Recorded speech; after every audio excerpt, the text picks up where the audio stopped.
Bismillahirrahmanirrahim. Assalamualaikum warahmatullahi wabarakatuh. Waalaikumsalam. Alhamdulillah wassalatu wassalamu ala Rasulillah wa ala alihi wa ashabihi wa mawalah. Wala hawla wala quwwata illa billah. Asyhadu an la ilaha illallah wahdahu la syarikalah wa asyhadu anna Muhammadan abduhu wa rasuluhu alladzi la nabiyya wa la rasula ba'da. Allahumma fasholli wa sallim ala sayyidina Muhammadin wa ala alihi wa ashabihi wa man tabi'ahu bi ihsanin ila yaumil qiyamah. Amma ba'du, fa ya ayyuhal hadirun ittaqullaha haqqa tuqatih wa la tamutunna illa wa antum muslimun. Alhamdulillah, puji syukur kehadirat Allah Subhanahu wa taala yang telah memberikan karunia rahmat dan nikmat pada kita semua berupa kehidupan, kesehatan, iman dan Islam serta kekuatan untuk melaksanakan berbagai kewajiban yang telah Allah titahkan kepada kita semua. Salah satunya adalah thalabul ilmi, menuntut ilmu, sekaligus juga dalam kondisi shaum di bulan Ramadan ini. Mudah-mudahan Allah Subhanahu wa taala senantiasa memberikan keberkahan di dalam kehidupan kita. Amin ya Allah ya rabbal alamin. Salat dan salam selalu tercurah limpah pada qudwah hasanah, yaitu habibana wa nabiyana wa maulana Muhammad sallallahu alaihi wasallam, pada keluarganya, sahabatnya, tabi'in, tabi'ut tabi'in, dan mudah-mudahan sampai kepada kita selaku umatnya yang senantiasa memegang risalahnya hingga akhir zaman. Kaum muslimin rahimakumullah, para santriwan dan juga santriwati Hagia Sophia Islamic Boarding School dan juga pondok pesantren terpadu Khair Ummah, sekaligus juga seluruh pemirsa di fanpage ataupun di kanal media sosial Hagia Sophia yang lainnya. Selamat menyimak, insya Allah di Inspirasi Sore Tebar Hikmah Ramadan 1446 Hijriah kali ini akan menyampaikan materi yang luar biasa ya, yang itu juga menghadirkan narasumber yang juga luar biasa, yakni kita akan membahas tentang pemuda yang dirindu surga, gak cuman soleh namun juga muslih. Nah, Masya Allah, ini mudah-mudahan menjadi inspirasi untuk para pemuda wabil khusus, tapi tentunya juga generasi kita yang mungkin sudah agak sepuh, para orang tua dan lain sebagainya, bisa mengambil hikmah dari apa yang akan disampaikan oleh narasumber kita kali ini. Alhamdulillah, kita sudah menghadirkan narasumber dan sudah bersama-sama dengan kita sejak dari tadi. Nah, Ustadz Agus Suryana, gimana kabarnya, Ustaz? Ya, Alhamdulillah, ya. sehat-sehat Ustaz. Alhamdulillahirrahmanirrahim. Nah, beliau ini adalah Direktur Lingkar Studi Islam Strategis LSIS Jawa Barat. Nah, tentu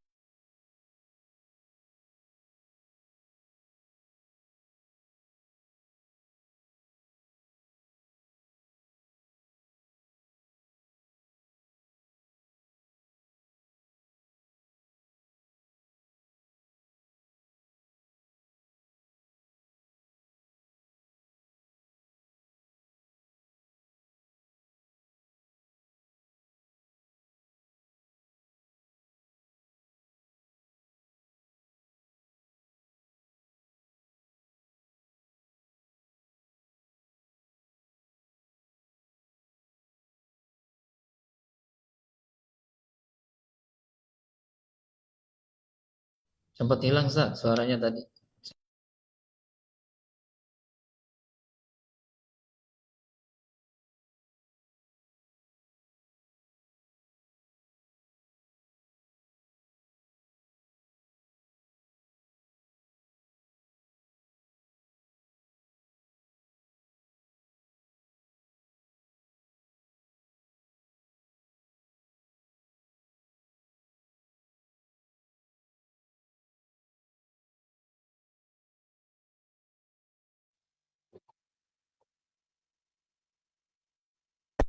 ya dipersilakan pada Ustadz Agus untuk menyampaikan materinya.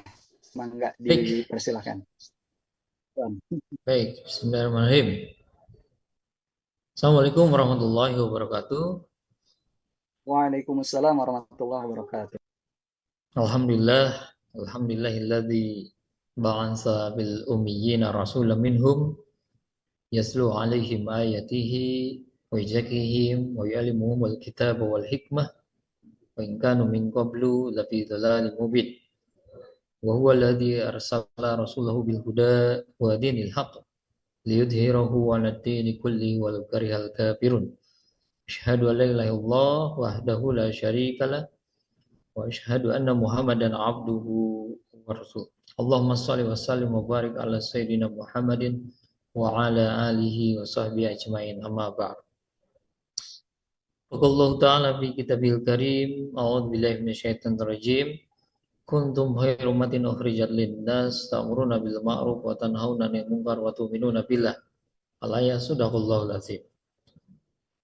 Sahabat billah yang dirahmati Allah Subhanahu wa taala, baik yang berada di Hagia Sophia Islamic Boarding School ataupun para pemirsa yang menyaksikan secara live di FB atau dimanapun berada, alhamdulillah bersyukur pada Allah kita pada sore hari ini masih diberikan kesempatan untuk bisa bertatap maya, ya kalau bahasa saya bertatap maya melalui Zoom kalau saya, dan ada yang nonton bareng di Hagia Sophia sana. Saya haturkan salam ya untuk semua para santri dan santriwati ya, santriwan dan santriwati semuanya. Semoga Ramadan bulan ini ya menjadi Ramadan terbaik yang pernah kita laksanakan, insya Allah, amin.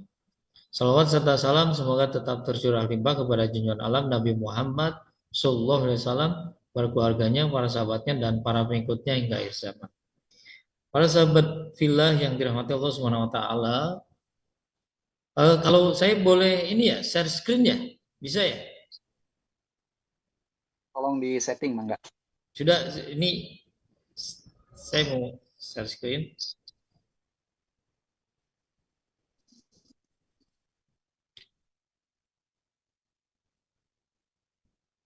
Nah, apakah terlihat? Ustaz Agung terlihat nggak? Ini belum kan? Nah, alhamdulillah sudah. Sudah? Ya, alhamdulillah sudah. Baik. Ya baik, ini biar kita ada yang bisa dilihat gitu ya, bareng-bareng. Bukan hanya wajah saya dengan Ustaz Agung saja yang ditongkrongin oleh para santriwan santriwati, juga para pemirsa. Jadi saya ingin share materi kita pada sore ini ya, pemuda yang dirindu surga ya tadi ya, nggak cuman soleh tapi juga muslih. Ini menarik ya. Di pengantar ini saya mau sampaikan tentang pujian ya, atau ya pujian Rasulullah gitu ya kepada para pemuda atau terkait dengan masa muda ya. Rasulullah SAW bersabda ya, rebutlah 5 perkara sebelum datang 5 perkara. Waktu mudamu sebelum datang waktu tuamu. Ini sudah saya pakai highlight ya, pakai warna kuning. Berarti ini panggilan buat antum semua yang merasa muda. Kalau saya mungkin dengan Ustaz Agung remako ya, remaja kolot katanya gitu ya. Jadi penyusup ya ke dunia remaja begitu. Padahal aslinya sudah kolot tadi. Tapi karena saya juga punya anak usia Gen Z ya, Gen Z gitu. Saya punya anak usia 20 tahun ya, mungkin ada yang usia 20 tahun di antara teman-teman santriwan santriwati. Ada juga yang usianya 15 tahun ya, mau 16 tahun. Ada yang 14 tahun, 10 tahun, dan yang 5 tahun juga ada gitu ya. Jadi lengkap, generasi Z, Gen Z, kemudian Gen Alpha, dan kita Gen kolonial ya mungkin. seperti itu. Bukan milenial lagi, mungkin agak-agak tua sedikit, tapi udah lewat ini. Kemudian Rasulullah melanjutkan, waktu sehatmu sebelum datang waktu sakitmu. Memang kalau mungkin ini bukan promosi ya, mungkin teman-teman santri ada yang tahu yang sekarang minuman yang lagi viral ya, MRI ya, yang itu, yang MRI itu ya, yang jamu itu, yang minuman apa, yang isinya jamu-jamu itu. Itu slogannya kan menyebut gen Z itu sebagai gen J gitu, bukan gen Z tapi gen J, yaitu gen jompo katanya gitu ya. Jadi masih muda tapi ya sering sakit-sakitan karena mungkin pola pola hidupnya ya. Misalnya mageran ya, sering tidur, mungkin eh, kurang gesit, ya, disebut juga generasi stroberi ya, tampilan memukau, cantik, ganteng, kemudian aktif, kreatif, tapi lembek ya, ada sedikit masalah langsung kabur ya, mampret gitu istilahnya, tidak bisa mengatasi masalah itu. Masa kayamu sebelum datang masa kefakiranmu ya. Jadi sekarang itu memang Gen Z itu ini yang sedang dikejar itu kan, cita-cita sebagai influencer ya, sebagai vlogger, sebagai YouTuber, kemudian kesuksesannya dari situ ya, dari dunia online atau media sosial. Tapi intinya tentu kita, kesempatan itu tidak datang dua kali ya. Selagi kita masih muda, selagi kita masih sehat, selagi kita masih kemudian punya ada harta ya, bisa menuntut ilmu, bisa mungkin membeli buku-buku yang berkualitas, bisa melakukan banyak hal ya, bisa berinfak. Masa luangmu sebelum datang masa sibukmu, nah ini ya, sekarang lah masanya ketika eh, teman-teman santri dan hadirin semua yang diberikan kenikmatan bisa masih bisa mengkaji Islam, masih bisa melakukan banyak hal, kesibukan yang bermanfaat, ini laksanakan sebaik-baiknya. Mungkin nanti setelah menikah jadi suami, jadi istri ya, kesibukannya agak lain ya. Kemudian waktu menghafalnya mungkin berkurang, waktu membaca bukunya, membaca kitabnya jadi berkurang dan seterusnya. Ya. Eh Waktu hidupmu sebelum datang kematianmu. Nah, ini peringatan yang cukup apa istilahnya, peringatan yang cukup benar-benar membuat kita harus berpikir bahwa yang namanya mau mau sehat, mau kuat, mau lemah, mau sehat, mau sakit, muda, tua, tidak mengenal itu semua, semuanya itu akan menemui kematiannya. Nah, oleh karena itu kita mesti memanfaatkan dengan sebaik-baiknya. Juga hadis Rasulullah yang lain ya, sahabat. Sesungguhnya Allah mencintai anak muda yang menghabiskan masa mudanya dalam ketaatan kepada Allah. Ini hadis riwayat Ahmad ini ya. Nah, ini juga penting ya. Ketika keunggulan generasi muda dibanding generasi tua istilahnya, itu adalah dalam hal bagaimana dia bisa memanfaatkan eh, apa potensi keluangan waktu, potensi kesehatannya, potensi-potensi yang lainnya untuk ketaatan kepada Allah. Kadang kita itu, saya pernah nulis ya, pernah nulis judulnya itu taat tidak harus menunggu musibah ya. Jadi atau ketaatan kepada Allah itu tidak harus menunggu musibah.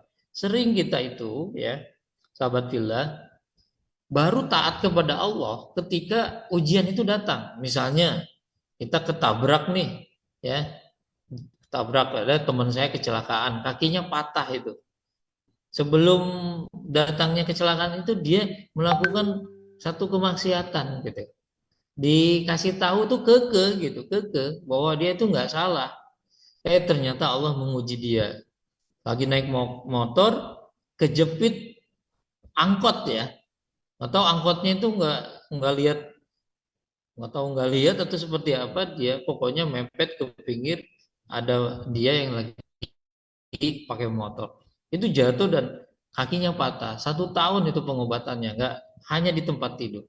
Baru setelah itu dia menangis, menyesal dan arruju ilal Islam, kembali kepada keislaman, kembali kepada ketaatan pada Allah.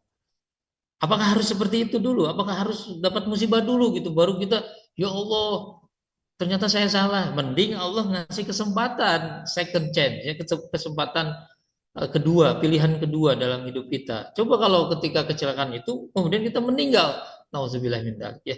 Tidak ada kesempatan lagi maksudnya.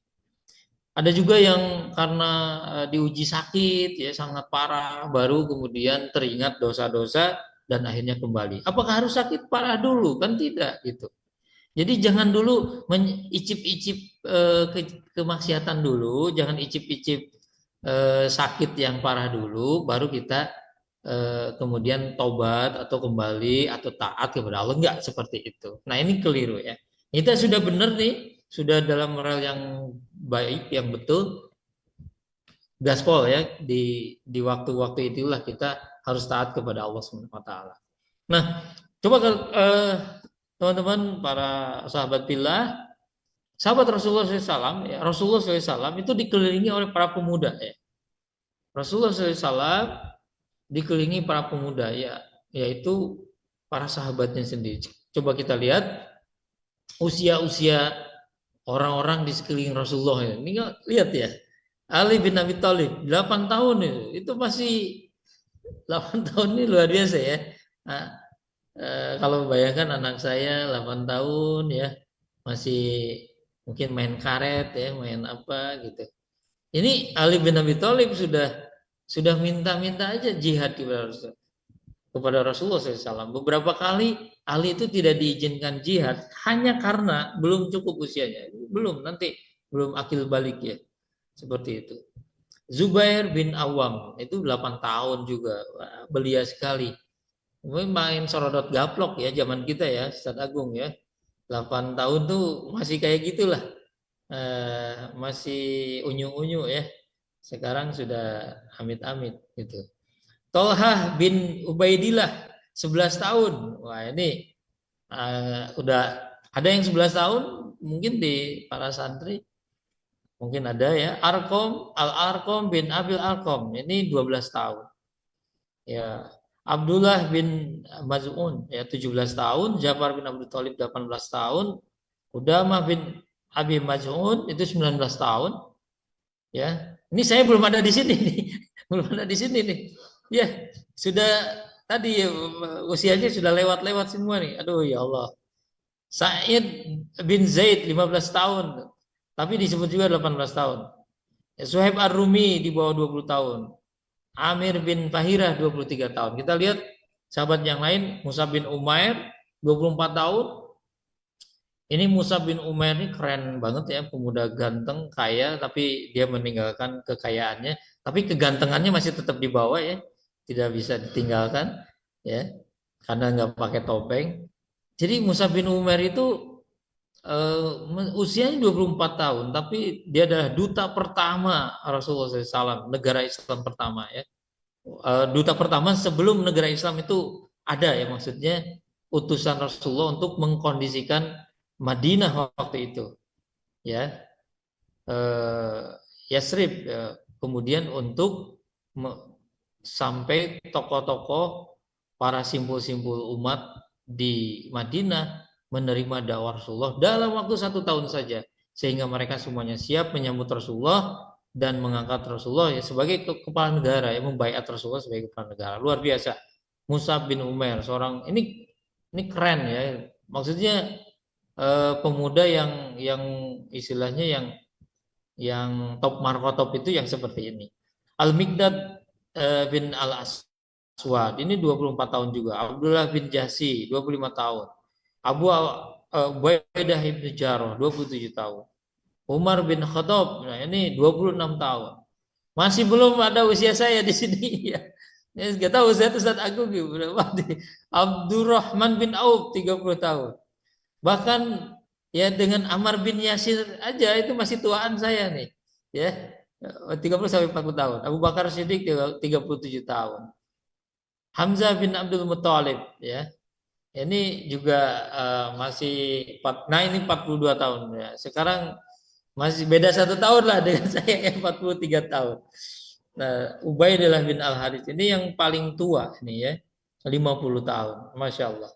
Jadi kadang saya berpikir ya teman-teman para sahabat villa, apa yang saya lakukan dulu waktu usia 8 tahun, apa yang saya lakukan dulu waktu usia 12 tahun ya. Ya belum mengenal Islam, maksudnya belum benar-benar mengkaji Islam, apalagi harus memperjuangkan tegaknya syariah itu belum jauh sekali. 19 tahun masih, nah 19 tahun masih belum nih. Ya 24 tahun saya diperkenalkan dengan atau uh, ya 19 tahun lah ya, 19 tahun itu mengenal waktu SMA.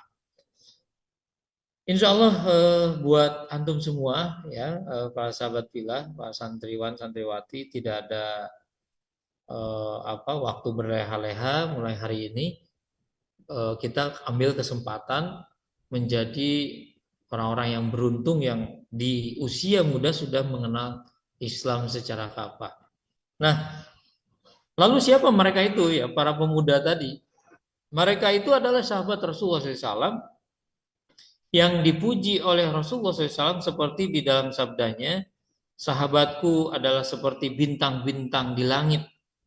Dimanapun kamu mengikuti mereka, kamu akan mendapatkan petunjuk ya. Jadi dipuji sebagai bintang, seperti bintang-bintang di langit. Ya. Bagaimana di tengah gelap gulita memberikan cahaya yang terang benderang, ya, dan memberikan petunjuk. Itu para sahabat dipuji oleh Rasulullah. Oleh Allah juga Allah ridho terhadap mereka. Radhiyallahu anhu. Juga dalam sabda Rasulullah, Allah telah memilihku dan memilih sahabatku. Dan Allah telah menjadikan kami sebagai pemimpin bagi umat manusia. Ini juga pujian Rasulullah terhadap para sahabat. Ya. Nah, ini pentingnya peran pemuda dalam masyarakat. Tadi itu kan para sahabat yang muda-muda itu berada di sekeliling Rasulullah dan melakukan aktivitas dakwah bersama Rasulullah. Ini luar biasa. Jadi Rasulullah dakwah ke tengah masyarakat, mereka juga melakukan dakwah ke tengah masyarakat. Ya, mereka melakukan amar ma'ruf nahi munkar juga. Nah, tentu kita juga ya ya sama-sama sebagai pemuda hidup di tengah masyarakat. Lalu apa yang mesti kita lakukan? Maka kehidupan sebagai aspek yang saling terkait antara kita sebagai seorang yang soleh artinya ahli ibadah dan juga sebagai seorang yang muslih. Intinya ya bukan hanya soleh untuk diri sendiri tapi juga soleh di tengah masyarakat, yaitu bermanfaat bagi orang lain gitu. Jadi ada perannya di tengah masyarakat.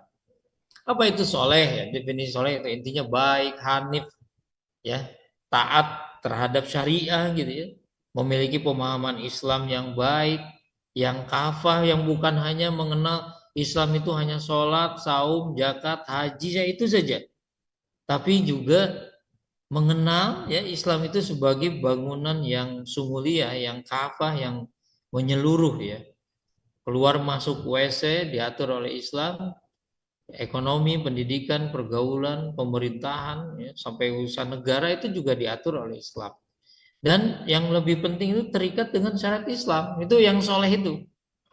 Ya, nama soleh kelakuan salah jadi suluh di neraka, gitu ya.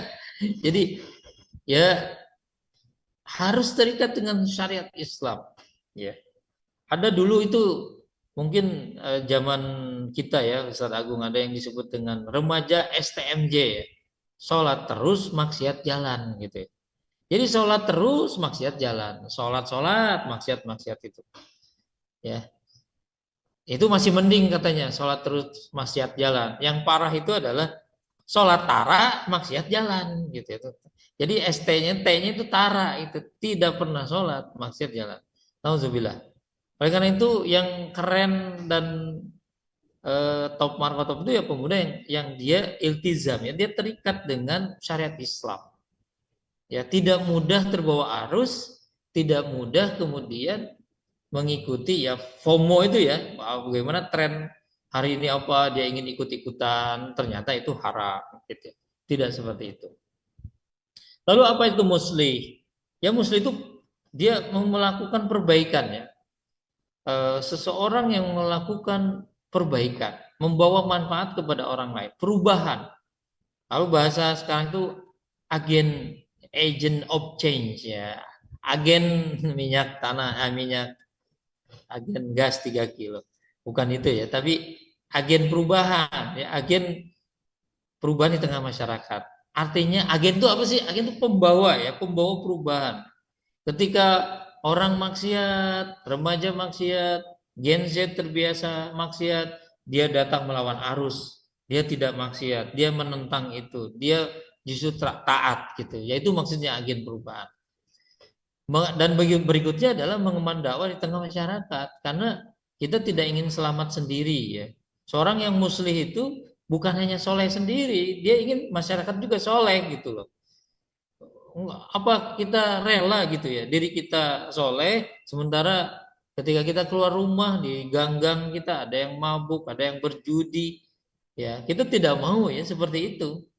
Kita bukan hanya seorang yang soleh, tapi muslih, dia bermanfaat, melakukan sesuatu gitu di tengah masyarakat. Sekarang santriwan santriwati sedang menuntut ilmu ya di pesantren, bersabar ya dengan menuntut ilmu. Kelak suatu hari nanti ketika terjun ke masyarakat, itu ilmu-ilmu itu akan sangat bermanfaat, berguna untuk melakukan amar ma'ruf nahi mungkar, mengajak kepada kebaikan yang mencegah kepada kemungkaran. Alhamdulillah, mudah-mudahan. Nah, mengapa keduanya itu penting ya, soleh dan muslih itu? Karena kita tidak cukup tadi ya, soleh secara individu, tapi juga soleh sebagai bagian dari umat, yaitu melakukan dakwah. Kenapa melakukan dakwah gitu? Karena dakwah itu dilakukan karena kita melihat ada yang rusak di tengah masyarakat. Jadi dakwah itu kan menyeru, melakukan perubahan dari yang jahiliyah kepada Islam, dari yang tidak Islami menjadi lebih Islami gitu. Nah, tentu orang yang akan melakukan perubahan itu akan menyadari di fakta di hadapannya itu perlu diubah gitu. Apa yang perlu diubah? Sesuatu yang rusak gitu. Sesuatu yang rusak. Jadi kalau seseorang tidak merasa ada kerusakan di tengah masyarakat, aman-aman saja kok, saya melihat masyarakatnya sudah bagus gitu. Nah, kalau seperti itu, maka dia tidak akan pernah melakukan perubahan. Jadi syarat perubahan itu sadar akan fakta yang rusak. Jadi dia tahu bahwa di sekelilingnya itu ada yang rusak, ada yang berzina, ada yang berjudi, ada yang kemudian tadi ya judinya juga judi offline maupun judi online gitu ya. Ada dua ya. Kemudian ada yang mabuk gitu ya. Ada yang mencuri, ada banyak kemaksiatan yang lain. Nah, pergaulan bebas juga ya. Kalau tidak menyadari itu sebagai sebuah kerusakan, pasti diam. Tapi kalau menyadari itu sebuah kerusakan, tidak otomatis juga bergerak melakukan perubahan ya. Harus ada satu lagi. Apa? Yaitu tahu solusi penggantinya gitu. Jadi solusinya itu dengan tegaknya syariat Islam misalnya. Ya supaya tahu ada solusi ya, satu solusinya supaya dia paham, ya dia harus mengkaji Islam gitu. Oh, ini kemaksiatan ini harus cegahnya dengan apa, solusinya apa gitu. Nah, metode perubahannya juga tahu. Baik.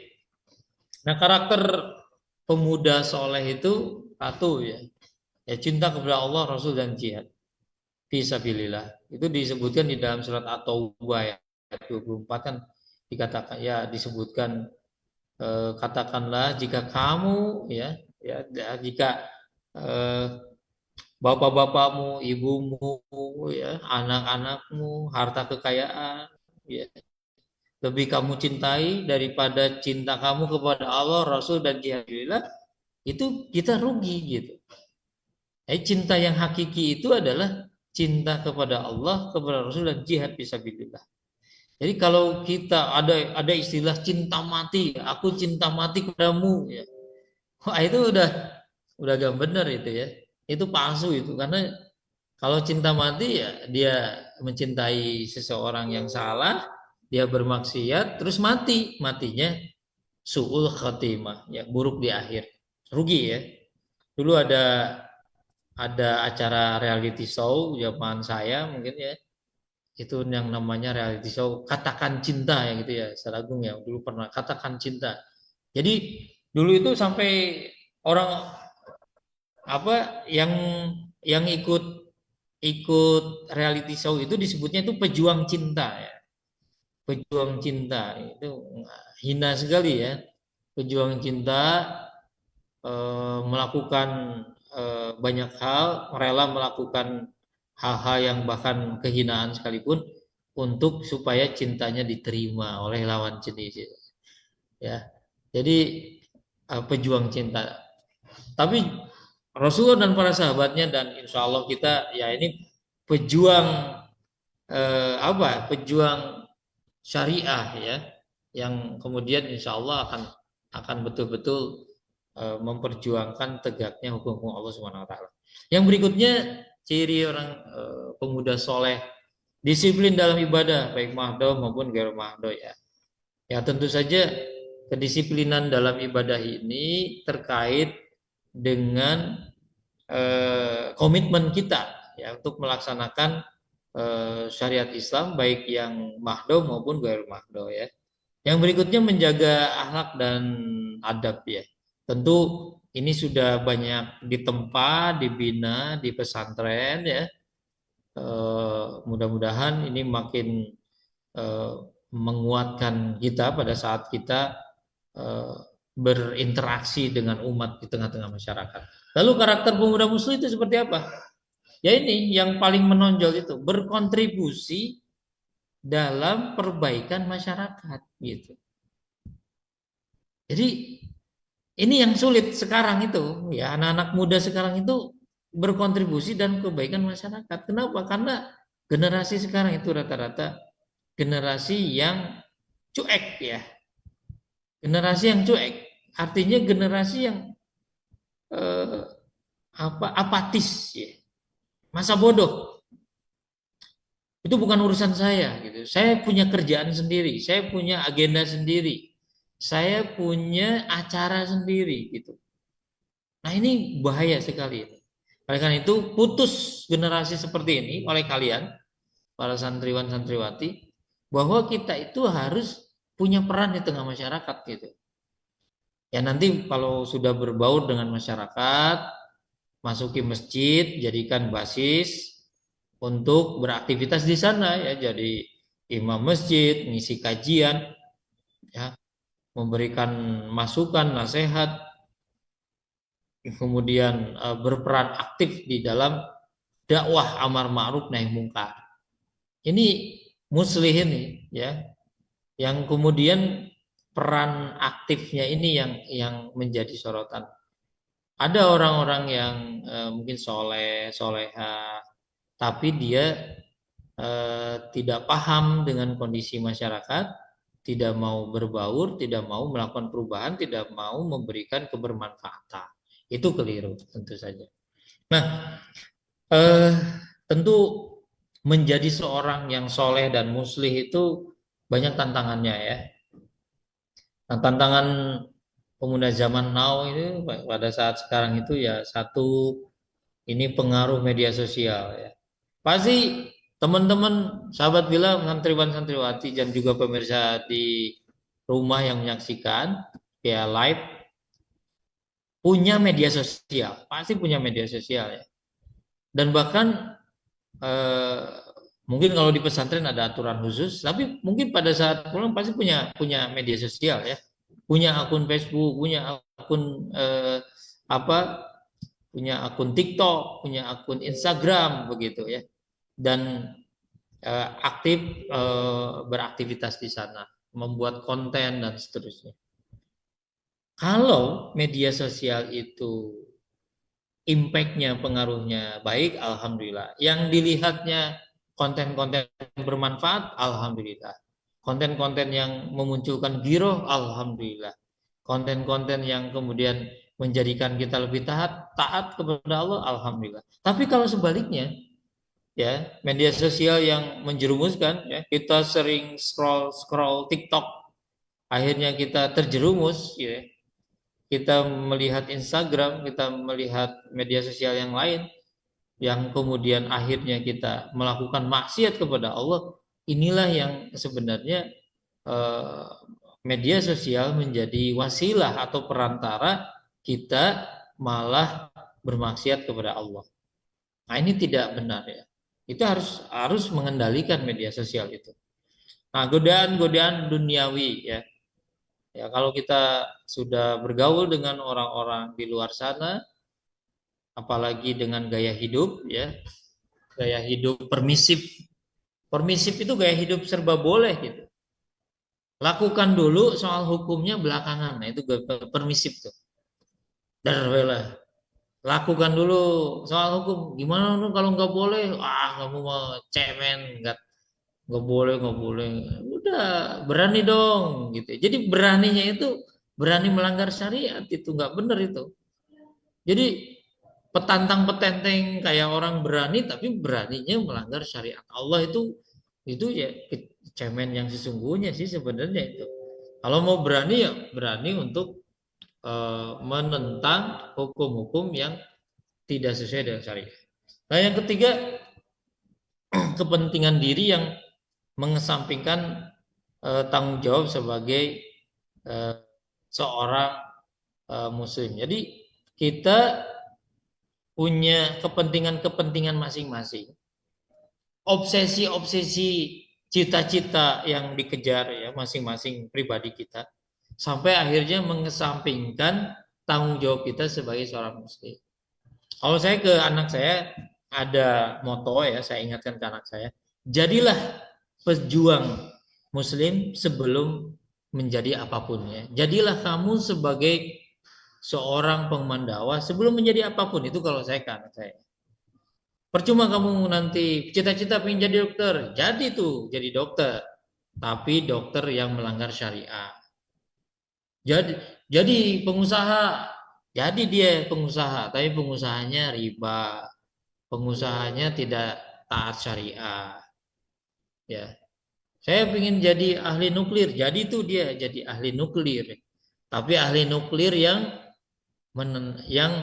menentang syariah, ya, yang malah merusak gitu. Jadi saya titip pesan juga kepada antum semua, para santri juga, para hadirin pemirsa yang menyimak secara online, ya, kita tanamkan pada diri kita, jadilah kita pejuang Islam sebelum menjadi apapun. Jadi kita menjadi dulu seorang muslim sejati sebelum kita menjadi apapun cita-cita yang kita sedang kejar, ya. Nah, menjadi remaja atau pemuda yang dirindu surga berarti kita komitmen untuk menjadi generasi yang soleh dan muslim, kemudian berusaha terikat dengan syariat Islam dalam semua aspek kehidupan, ya. Apapun gitu, ya, kita harus terikat dengan hukum syara. Al ilmu qoblal amal, ya, ilmu itu sebelum amal. Jadi kita tahu dulu hukum syaranya, tahu dulu hukumnya apa, ilmunya apa, baru kita melaksanakan sesuatu. Ya, ini boleh nggak ya setelah dikaji? Oh, nggak boleh, udah tinggalkan, nggak usah dikerjakan. Ini boleh nggak ya? Boleh, kerjakan gitu. Sekarang itu yang terjadi itu, lakukan dulu. Pas sudah ditegur, itu kan nggak boleh, itu kan haram. Antum, nggak boleh ya? Oh, saya kan nggak tahu. Nah, kalau nggak tahu jangan dulu melakukan. Harusnya clearkan dulu dong, ya. Kita itu nekat gitu, nggak tahu hukumnya, lakukan dulu. Nah, salah itu, begitu. Nah, yang terakhir, memperbaiki diri dan masyarakat. Nah, ini aktivitas ini hanya bisa dilakukan dengan kita bergabung dengan sebuah kelompok dakwah, ya. untuk melakukan amar ma'ruf nahi munkar. Walau alam bisawab, demikian saja yang dapat saya sampaikan. Mudah-mudahan bermanfaat. Yang benar dari Allah, yang salah tentu dari lisan saya sendiri. Saya kembalikan ke Ustadz Agung ya untuk memandu. Insyaallah jazakallah yang kasir pada Ustaz Agus yang telah memaparkan materi yang luar biasa, pemuda yang dirindu surga, mulai dari bagaimana Rasul dikelilingi para pemuda, lalu kemudian para pemuda yang berkontribusi di tengah-tengah masyarakat, sampai kemudian ada arahan-arahan yang mesti dilakukan oleh para pemuda, ya tentunya juga tidak terlepas kita semua permako ya, untuk juga senantiasa apa yang telah tadi dipaparkan oleh beliau. Namun gini, sedikit mungkin ya, di penghujung ini rata-rata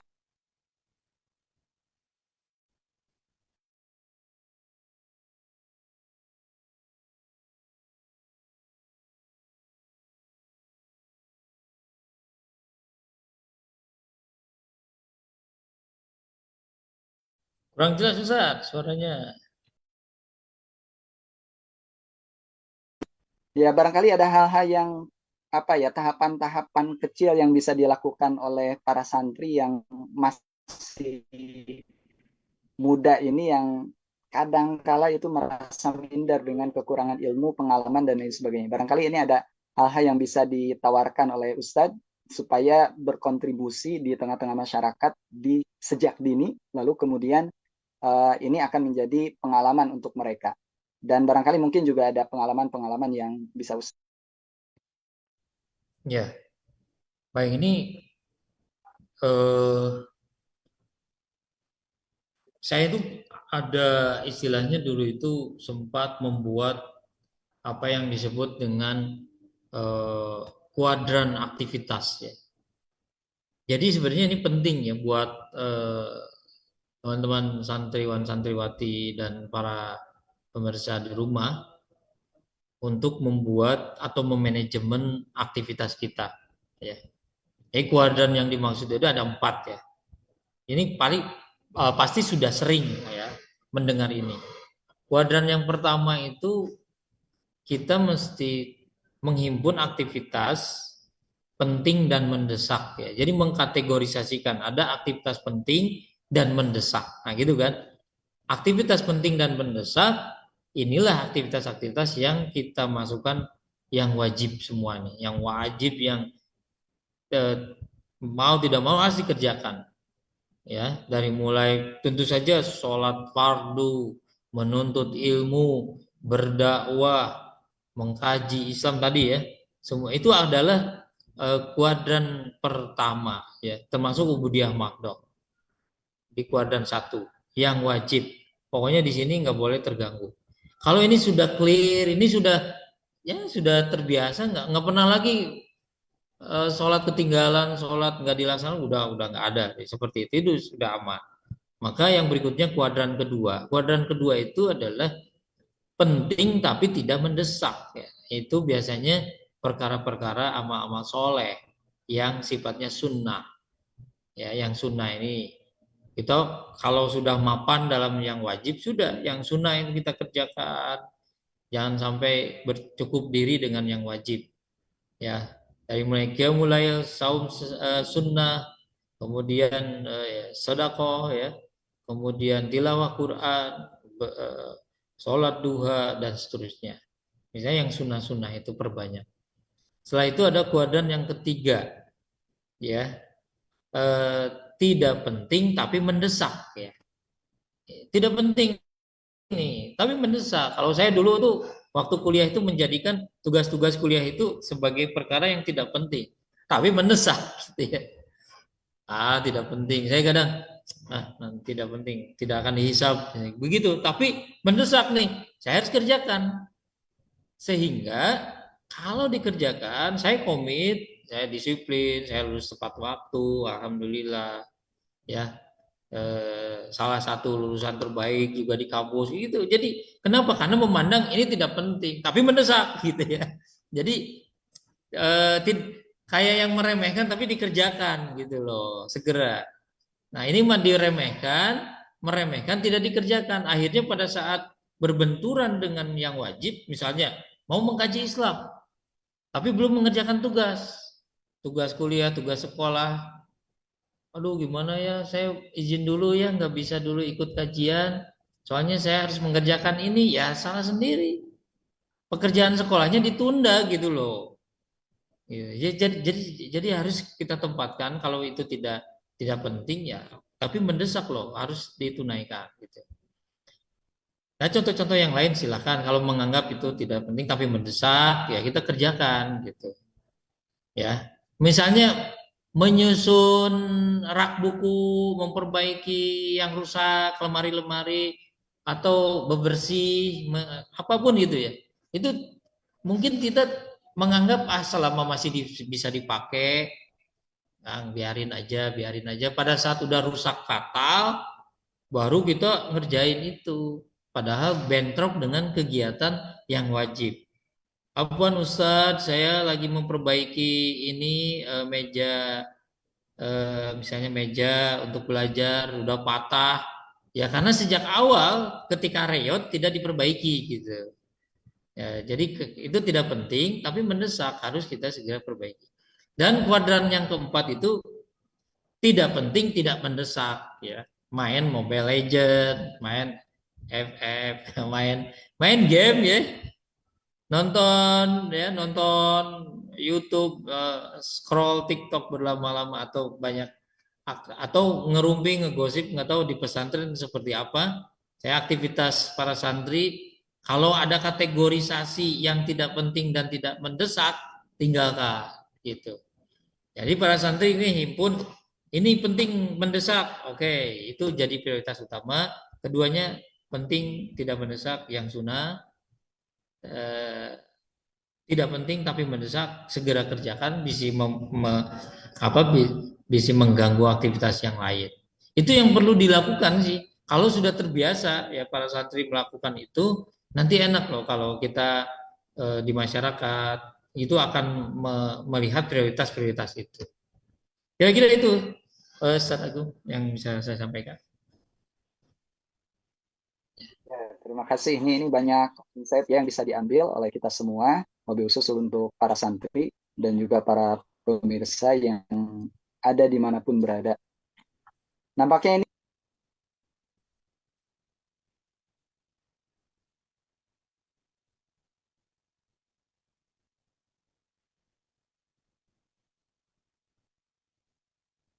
Kurang jelas nih Ustaz Agung. tentunya mudah-mudahan apa yang tadi sudah disampaikan ini menjadi manfaat yang luar biasa untuk kita semua. Dan saya pribadi mohon maaf ini nampaknya gangguan sinyal kurang stabil, mohon maaf. Ala kulihal, Anda ucapkan jazakallahu katsir, Ustaz Agus, yang mudah-mudahan kita bisa bertemu secara langsung di lain kesempatan untuk membahas tema-tema berikutnya. Ya. Sekali lagi terima kasih kepada pembicara kita dan juga terima kasih kepada seluruh pemirsa yang ada di manapun berada. Mudah-mudahan acara ini semakin menebar hikmah ya untuk Ramadan di tahun kali ini. Diakhiri, mangga Ustaz ditutup dengan doa. Tafadhol Ustaz. Baik, para santriwan, santriwati, para pemirsa dimanapun berada, marilah untuk kesempurnaan kajian sore kita hari ini, mari kita bermunajat kepada Allah Subhanahu wa taala. Mudah-mudahan Allah senantiasa memberikan keberkahan kepada kita semua. Amin ya rabbal alamin. Innallaha wa malaikatahu yusholluna 'alan nabi ya ayyuhalladzina amanu shallu 'alaihi wasallimu taslima. Allahumma sholli ala sayyidina Muhammadin wa ala alihi wa sahbihi ajmain. Amin ya rabbal alamin. Hamdan syakirin, hamdan na'imin, hamdan yuwafi ni'mahu wa yukafi mazidah. Ya Rabbana lakal hamdu kama yanbaghi li jalali wajhikal karimi wa 'azimi sultanik. Rabbana hablana min azwajina wa dzurriyyatina qurrata a'yun waj'alna lil muttaqina imama.